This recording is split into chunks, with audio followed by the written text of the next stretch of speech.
So I go to this prison for the first time. Been to a lot of prisons since, but the first time, I was scared. As soon as I walk in, right, the warden takes my belt. He's like, you can't have a belt. Somebody might try to hang you.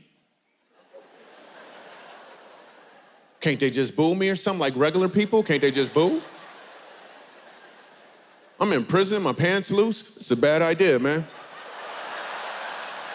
I don't know if this is right. I don't feel good about this.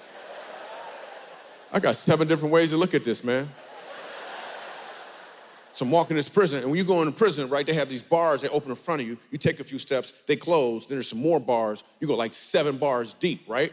And the bar, and some of y'all know what I'm talking about. Welcome home. Anyway, so I'm walking in this prison. I'm scared for real. Like, I'm scared. And normally I start my comedy out a little slow. No. I need them to like me immediately, but not too much. Right? So I'm walking in this prison, and I'm thinking about what joke I'm gonna start with. And then we get like 4 rows deep into the prison. The prison guards say, okay, man, see you later. Like, they don't go any further. They're like, hey, you go in from here, we're going way back here. I'm sorry, what just happened? They explained to me that for security purposes, they don't go any further. I'm like, I need a manual or something. This don't make sense. So what they did was they gave me a little black box with a pin in it, right? And they said, if anyone tries to attack you, if something happens, you just pull the pin out, the little box, and then we'll come help. That's the plan? That's what we gonna do? You know the dudes in prison, it's a group of them. One of them, his job is to hold the pin in. I got 7 different ways to look at this, man. I'm not feeling good about this. And I walk in, and I'm in this prison, right? There's no stage, there's no glass. We're not doing comedy on the phone. I don't know why they always do that in the movies. I don't know why they always.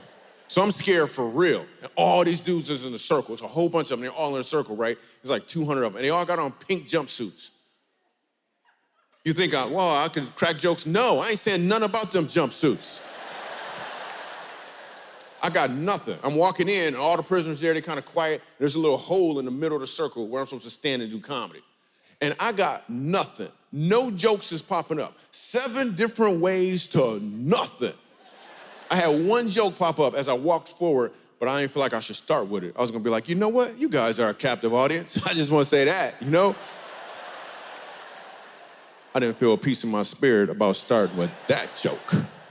So I'm scared, right? I'm walking in, and I figure I got 2 steps left before I gotta bring the funny. Or I don't know what's gonna happen. Because if I'm just standing there, I just don't know what's gonna happen. So I got 2 steps left. Take this first step, nothing, for real, nothing. Lift this foot up, nothing. I set this foot down, and for real, sitting right up front is a white dude with a white beard named Moses. I was like, thanks, Lord. When I said these words of Moses, the place exploded in laughter. We had an amazing time. I said, Moses, this is what I want you to do. When you see the prison warden, I want you to look him in his eye. You look him right in his eye, and I want you to say, let my people go.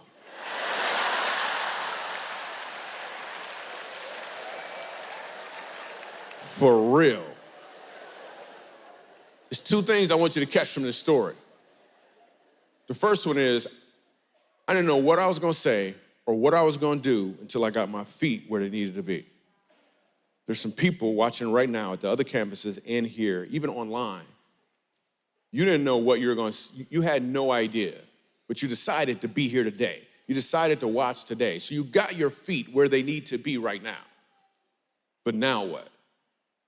What are you gonna do next? The other thing I want you to catch from that story, which is really, really important, is how did I get that joke that fast under that much pressure? The truth is, it wasn't as much pressure as you might think because I was practicing since I was a child in the form of a kid who was struggling with his reading. I was practicing just like you've been practicing. Maybe it was something from your childhood, or maybe it was something you just recently went through, but it was practice. God did not cause it, but he will use it in preparation for what he has called you to do. And if you wanna know what that thing is that he's called you to do, you have to put your feet where they need to be.